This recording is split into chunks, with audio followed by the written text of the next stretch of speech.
나눌 말씀의 제목은 거짓은 반드시 이깁니다 라는 제목으로 함께 하나님의 말씀을 나누고자 합니다.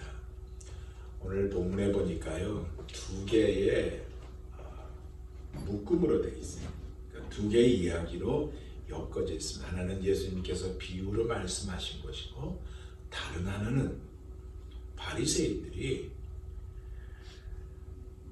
예수님에게 질문을 던지는 것으로 나와 있습니다.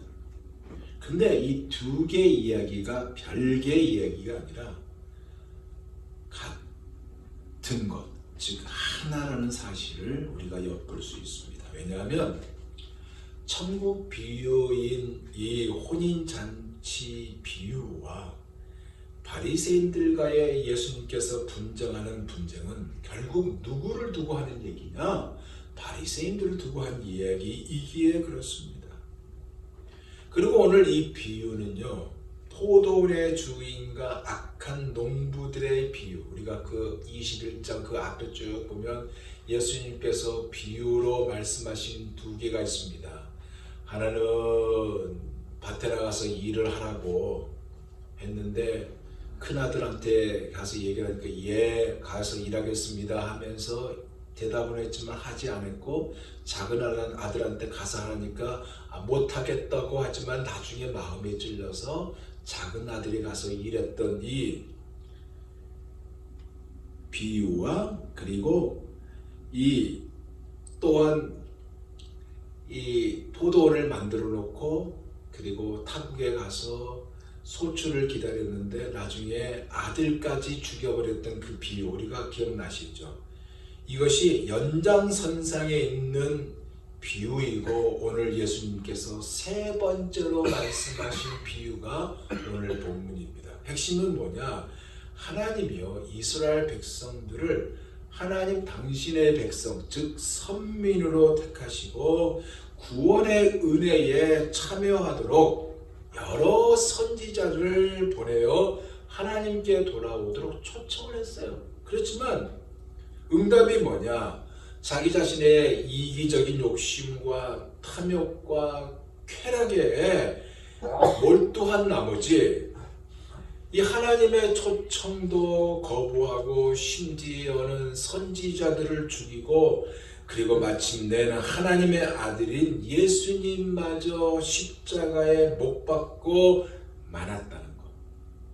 결과가 뭐냐? 하나님의 심판이었고, 이 심판을 그들은 거부할 수 없었다. 이것이 핵심입니다. 무슨 얘기냐? 초청을 받은 그거에 대해서 초청에 대한 이 거부는 개인 자유의 의지이지만, 그러나 거부로 인한 그 결과는 거부할 자유가 없다는 말씀이에요. 이 거부를 취하고 있는 바리새인들의 모습을 비유에 이어서 등장시키고 고발하고 있는 것이 오늘 본문입니다. 이들이 뭐라고 그래요? 예수님의 그 말, 즉 예수님을 자기들이 던진 말에 올무에 걸리게 하려고 세금 문제, 세금권으로 문제를 삼았지만, 그 데나리온, 그 화폐, 즉 황제가 그려져 있는 데나리온의 형상과 글이 누구의 것이냐고 반문하시면서 가이사의 것은 가이사에게, 하나님의 것은 하나님께 바치라고 하셨고, 이 모든 것이 하나님의 것이라는 말씀, 이 땅의 국가에서의 삶도, 이 땅에서의 삶도 하나님의 것이라는 말씀이 오늘 본문이에요. 이런 것이 담겨있는 오늘 본문을 우리가 나누고자 하는데, 오늘 본문에는 몇 가지 교훈이 있습니다. 이것을 나누면서 함께 은혜를 받고자 합니다. 첫째로 바로 초청입니다. 인비테이션, 초청이에요. 2절에서 3절 볼까요? 이렇게 말하고 있습니다. 천국은 마치 자기의 아들을 위하여 혼인잔치를 베푼 어떤 임금과 같으니 그 종들을 보내어 그 청한 사람들을 혼인잔치에 오라 하였더니 오기를 싫어하였거늘. 임금은 하나님을 말하고 있고요. 아들은 예수님을 말하고 있는 겁니다. 자기 아들을 위해서 혼인잔치를 베풀었어요. 혼인잔치를 베푼 임금이 청한 사람들에게 청첩장도 보내고 했을 거 아니에요. 그리고 종들을 보내어 잔치에 오라고 초청, 인비테이션 했습니다. 근데 여기 청한 사람은 누구냐? 하나님께서 미리 택하신 이스라엘 백성들의 민족을 가리켜요. 그리고 당신의 종들은 누구냐? 선지자들. 시대마다 하나님께서 보내신 이 선지자들을 가리켜요. 그들을 보내어 하나님 나라로 초청하였지만 그들의 반응은 거부예요. 즉 오기를 싫어했다. 그렇게 말하고 있습니다. 그래도 어떻게 해요? 4절에서 6절 보니까 오기를 간청한 마음으로 다시 종들을 보내어 청한 사람들에게 이르기를 내가 오찬을 준비하되 나의 소와 살진 짐승을 잡고 모든 것을 갖추었으니 혼인잔치에 오소서 하라 하였더니 그들이 돌아보지도 않고 한 사람은 자기 밭으로 한 사람은 자기 사업하러 가고 그 남은 자들은 종들을 잡아 모욕하고 죽이니 격식과 예의를 표하면서 초청을 하였는데 바쁘다고 관심 없다고 디나이얼 거부했어요. 심지어 보낸 종까지 죽여버렸다. 그렇게 말씀하고 있습니다. 첫째로 초청이었다. 두 번째는 뭐냐? 화가 난 임금이요. 이들이 아닌 다른 이들로 빈 자리를 채웠다는 것입니다. 화가 난 왕 임금이 취한 행동을 7절에서 9절은 이렇게 말하고 있습니다. 보세요. 임금이 노하여 군대를 보내요. 그 살인한 자들을 진멸하고 그 동네를 불사르고 이에 종들에게 이르되 혼인잔치는 준비되었으나 청한 사람들은 합당하지 아니하니 내 거리 길에 가서 사람을 만나는 대로 혼인잔치에 청하여 오라 한대. 무슨 얘기예요? 청한 사람들의 거부로 하나님의 구원의 대상이 제한이 있었지만 그동안 제한이 있었지만 제한이 없어진 것. 확대되어 버렸다는 얘기를 하고 있습니다. 어느 특정한 민족을 향한 하나님의 사랑이 이제는 열방을 향한 하나님의 사랑으로 바뀌었다 그 얘기예요. 놀라운 것은 여기 안에 악한 자나 선한 자나 만나는 대로 모두 데려왔다는 것입니다. 그래서 혼인잔치에 손님들로 가득하였다라고 기록하고 있습니다.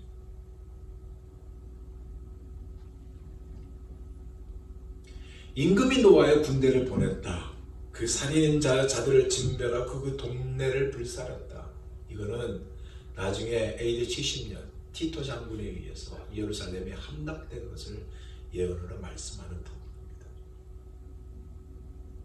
이 악한 자는 누구냐? 악한 자는 도덕적으로 죄를 지은 자예요. 이들은 누구냐? 앞서 21장에 나오는 창기와 세리를 가리키는 말이에요. 이들도 아들을 위한 베푼 혼인잔치에 참석을 하게 했다는 것입니다.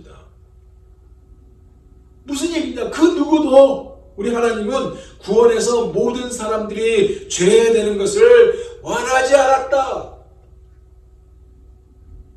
착한 사람이든 악한 사람이든 누구나 다 구원받기를 원하셨다는 말씀이에요. 그래서 모든 사람들에게 문이 열렸다는 얘기고 새로 반포된 지금 두 번째 종을 보냈잖아요. 반포된 초대장을 받은 자들 안에는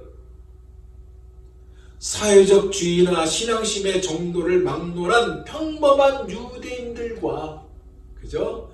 복음 선포에 응답한 이방인들도 다 포함시켰다 얘기입니다. 그래서 이 초대를 확장하니까 손님들로 가득 찼다. 그 말씀을 하고 있어요. 근데 세 번째 보니까 자격을 이야기하고 있더라고요. 자격. 10절에서 13절입니다. 종들이 길에 나가 악한 자나 선한 자나 만나는 대로 다 모두 데려오니 혼인잔치에 손님들이 가득한지라 임금이 손님들을 보러 들어올세 거기서 예복을 입지 않은 한 사람을 보고 이르되 친구여 어찌하여 예복을 입지 않고 여기 들어왔느냐 하니 그가 아무 말도 못하거늘 임금이 사관들에게 말하되 그 손발을 묶어 바깥 어두운 데로 내던지라 거기서 슬피 울며 이를 갈게 되리라 하니라. 자격이 뭐예요? 예복이네. 예복. 무슨 얘기냐? 천국은 무엇으로 근거하여 받아들이게 되는지를 말씀하고 있는 얘기예요. 그 근거가 반드시 입어야 하는 예복입니다. 이 예복을 입지 않은 사람이 발견되었네요. 그 이유를 물어보니까 너 왜 예복을 안 입었니까 말을 못하는 거예요. 말을 못하니까 어떻게 해요? 손발을 묶어 밖에 어두운 데로 내던져 버렸다는 이 말씀 아닙니까? 왕의 잔치니까요. 왕 마음대로 하는 거예요. 왕의 권한으로 충분하게 할 수 있다는 말씀이에요. 대답을 요구했는데 대답을 못하는 겁니다.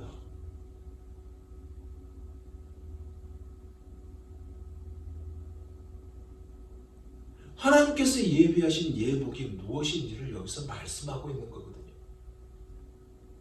그러면 하나님께서 예비하신 이 예복, 그들이 입어야 될 이 예복은 어떤 예복일까요? 그리고 왜 그 사람은 예복을 입지 못했고 왜 예복을 입지 못한 그 이유를 말하지 못했을까요? 그 예복은요, 칭의라는 예복입니다. 예수님을 나의 구주로 믿게 되면 자동으로 입는 옷이에요. 의롭다고 선언하는 거예요. 예수님은 나의 구주요 나의 생명입니다 라는 고백함으로 입는 옷이에요. 그래서 하나님과 바른 관계를 갖게 되는 옷입니다. 로마서 3장 22절에 곧 예수 그리스도를 믿음으로 말미암아 모든 믿는 자에게 미치는 하나님의 의인이 차별이 없느니라. 이 옷이에요. 구원을 받는 순간에 의롭게 여겨주고 의롭다는 선언을 받게 되는 옷.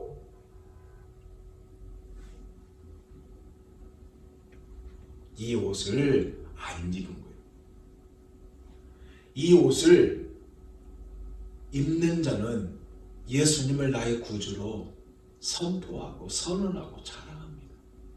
근데 모임에 왔지만 파티에 왔지만 예수님을 나의 구주로 영접하지 못한 자는 말을 못합니다. 예수님이 누구인지. 그러니까 이 사람이 말을 못한 거예요.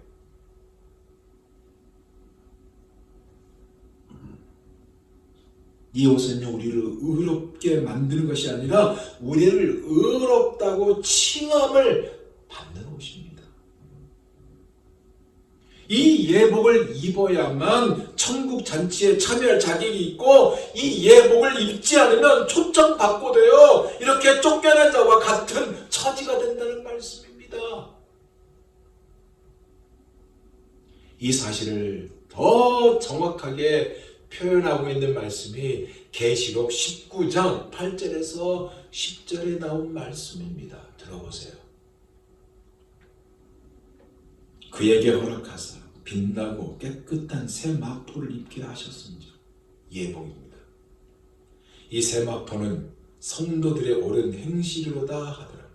천사가 내게 말하기를 기록하라.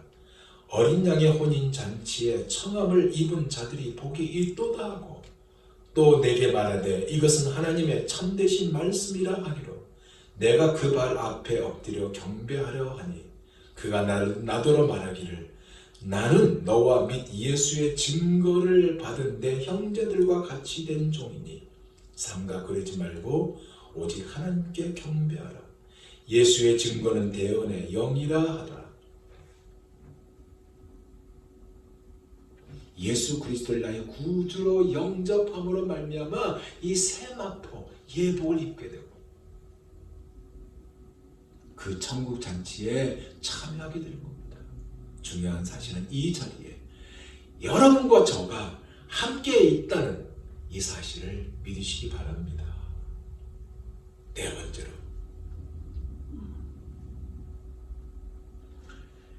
이러한 일을 마땅히 책임을 지고 감당해야 할 곳이 있는데 그곳이 어디냐는 거예요. 혼인잔치에 참여하게 하도록 만드는 그곳이 있는데 그곳이 어디냐 이거예요. 바로 교회의 전도라는 것입니다. 왜냐하면 교회는 탕자를 맞이하는 아버지의 기쁨이 있고요. 또한 해방을 받은 아들의 기쁨이 있고요. 또한 용서를 받은 탕자의 기쁨이 하나가 되는 곳이기 때문에 이것을 체험하는 것이 바로 교회요 전도라는 것입니다. 천국에서 누릴 영원한 기쁨을 누릴 잔치 자리에 초청하는 종들의 사역을 감당하는 역할을 교회가 해야 한다는 것입니다. 무엇보다도 이 초청에 같이 갈 사람을 부르는 이 일을 감당하는 우리가 되기를 우리 아버지는 원한다는 사실입니다. 그래서 마태복음 28장 19절에서 20절에 주님께서 말하잖아요. 그러므로 너희는 가서 모든 족속으로 민족으로 제자를 삼아 아버지와 아들과 성령의 이름으로 세례를 베풀고 내가 너희에게 분부한 모든 것을 가르쳐 지키게 하라. 이 사명을 교회가 해야 되는 거고 전도가 바로 이거예요. 근데 보세요. 이것을 우리가 준비해야 될까? 오늘 성경을 보니까 이거 다 준비가 되어 있는 거예요. 아버지가 완벽하게 준비한 잔치라는 사실이에요. 4절을 다시 봐요. 4절 이렇게 말합니다. 다시 다른 종들을 보내며 이르되 청한 사람들에게 이르기를 내가 오찬을 준비하되 나의 소와 살찐 짐승을 잡고 모든 것을 갖추었으니 혼인잔치에 오소서 하라 하였더니 소와 살찐 짐승 그리고 모든 것이 갖추어진 잔치라는 것을 여기서 엿볼 수 있습니다. 여기서 말하는 소는요 한 마리를 가리키는 거 아니에요. 복수입니다. 단수가 아닙니다. 복수예요. 여러분 소 한 마리가 몇 사람이 먹을 수 있는지 아세요? 소 한 마리 잡으면 최소한 못해도 300명 이상이 먹을 수 있는 양입니다. 복수예요. 한 2마리를 잡았는지 10마리를 잡았는지 300마리를 잡았는지 모릅니다. 복수입니다. 그러니까 엄청난 양이 나올 수 있는 거예요. 그러니까 많은 사람들이 충분히 먹을 수 있는 양을 준비했다는 겁니다. 그런데 보세요. 소만이 아니라 살진 짐승도 잡았다 그랬네요. 여기 뭐예요? 양도 포함되고 닭도 포함되고 염소도 포함되고 등등. 이것 또한 단수가 아니라 복수예요. 10마리인지 30마리인지 100마리인지 몰라요. 게다가 뭐라고 합니까? 모든 것이 다 준비가 되었다라고 말씀하고 있네요. 그러니까 풍성하게 준비하여 많은 사람을 초대했다는 것. 이것이 부족한 것이 조금도 없을 만큼 세심하게 준비를 하셨다라고 말씀하고 있습니다. 여기에 교회가, 우리 사랑의 교회가 감당하여라 라는 말씀입니다. 사람들의 반응, 돌아오지 않아도, 그들이 돌아보지 않아도 자기 밭으로 가고 자기 사업하러 간다고 해도 심지어 종들을 잡아 모욕하고 죽인다 해도 아니 완전 개무시를 한다 해도 예수님의 그 복음, 천국 잔치에 그들을 하나님 나라로 이끌어야 한다는 사실입니다. 이제 마지막 5번째는 뭐냐? 거짓은 반드시 이긴다는 것. 오늘 말씀의 마무리에서 강조되고 있는 것이 뭐예요? 혼인잔치에 적합한 옷을 입지 않고 임금과 맞닥뜨리는 자,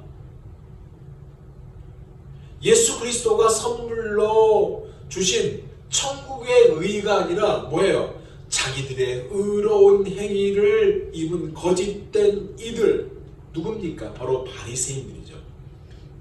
이들을 이야기하고 있습니다. 이들은 누구냐? 바로 예복을 입지 않는 이 사람들, 불의한 손님이에요. 그래서 잔치에 결국은 참여할 수 없다는 것을 간접적으로 고발하고 있는 것입니다.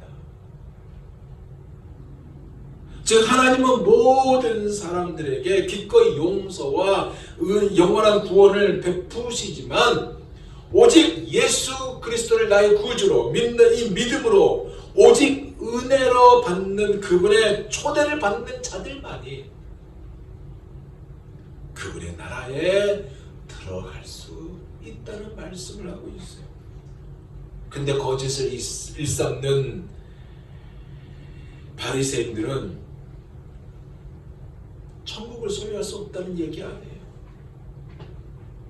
그런데 희한하게도요, 이들이 예수님의 이 비유를 못 알아들은 것이 아니라 알아차렸고 엄중한 경고에도 불구하고 기만적인 행동, 이 음모를 진행하고 있는 것을 오늘 본문에서 볼 수 있습니다.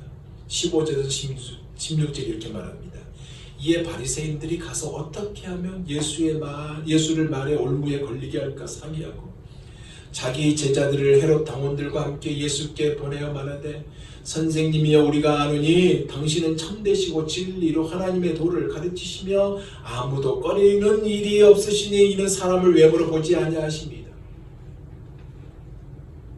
자기들의 그 계획, 자기들이 꾸몄던 자기들만의 계획을 여러 당국자들까지 합세시켜서 결국 거짓되고 사악한 덫을 놓고 있어요. 뭐라고? 선생님 하면서 놓고 있습니다. 전혀 존중도 하지 않으면서 존중하는 척하는 행동으로 그들이 던진 이 문제는 피할 수 없는 딜레마에 빠지도록 던지고 있습니다. 17절 이렇게 질문합니다. 가이사에게 세금을 바치는 것이 옳으니까 옳지 않으니까. 그래서 한마디로 뭐냐? 율법의 기준으로 허용됩니까? 안 됩니까? 라는 질문이에요. 그러면서 인간적으로 볼 때요, 승산이 없는 질문을 이들이 던진 겁니다. 왜냐? 세금을 내라고 하면요, 여러분,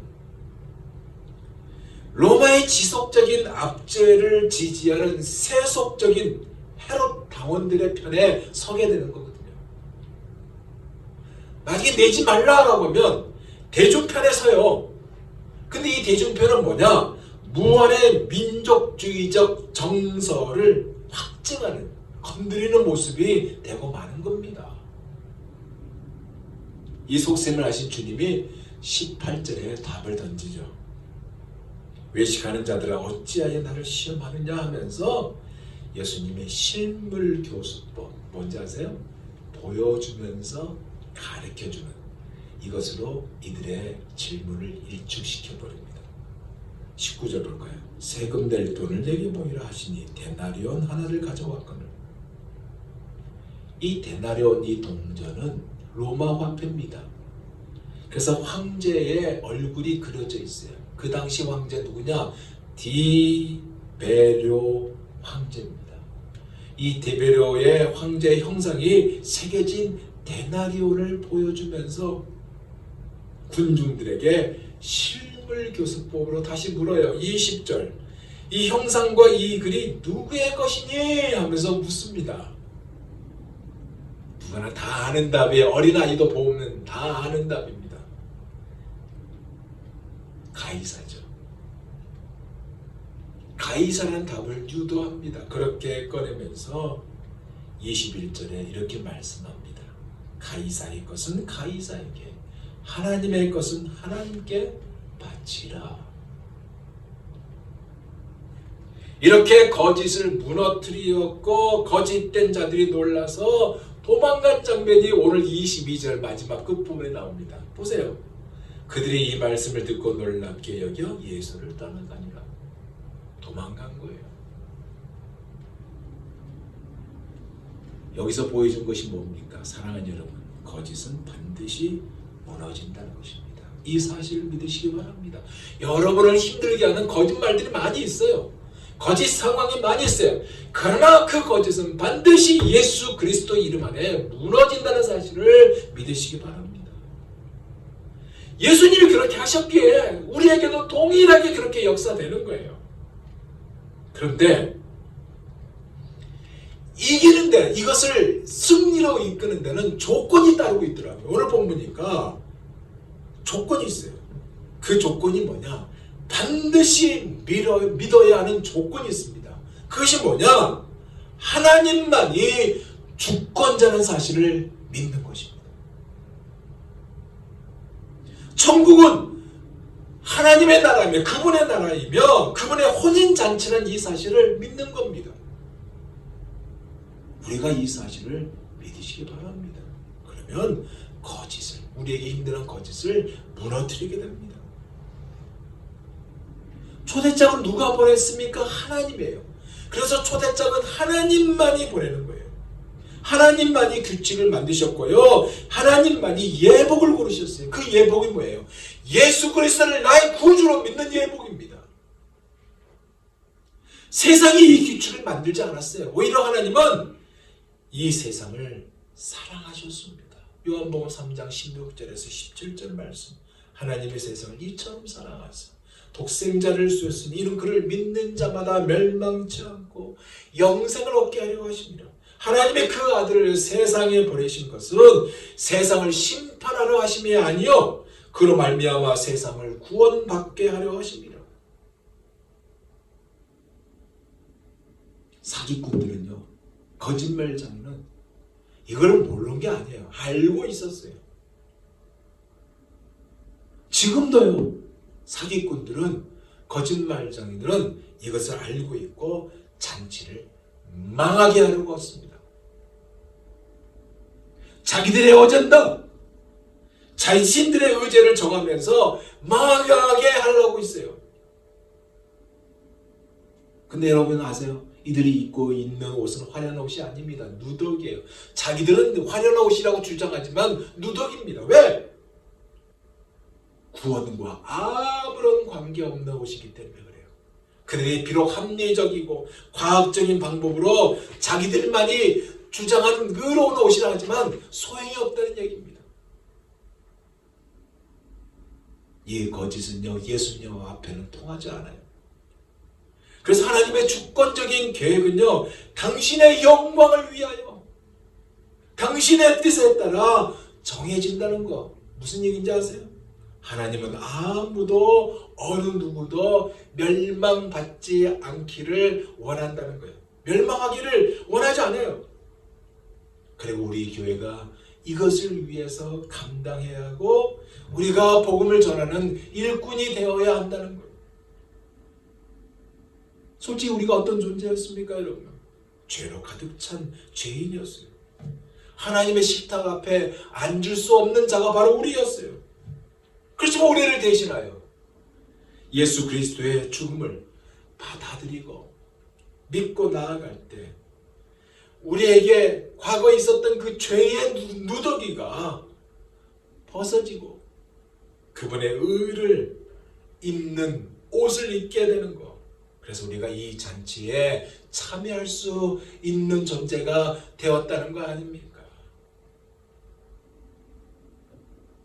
이 찬양 있잖아요.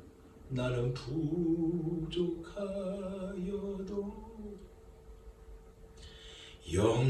영접하실 터이니 영광 나라 계신 임금 우리 구주 예수라.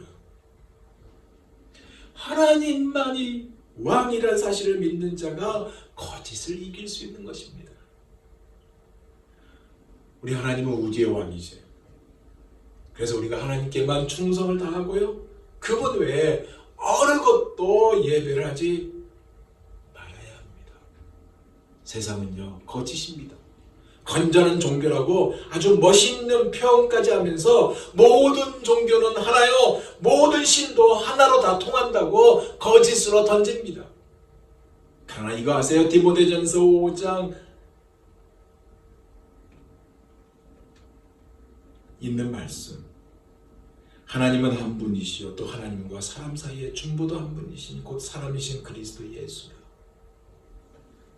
그러기에 하나님만 높이고 증거하고 순종하는 우리들이 모두가 되기를 원합니다. 이번 한 주간도 하나님께 영광을 돌리는 우리, 거짓을 무너뜨리는 우리, 하나님의 기쁨의 도구로 자리매김하는 우리 모두가 다 되시기를 예수 그리스도 이름으로 축원드립니다. 기도하겠습니다.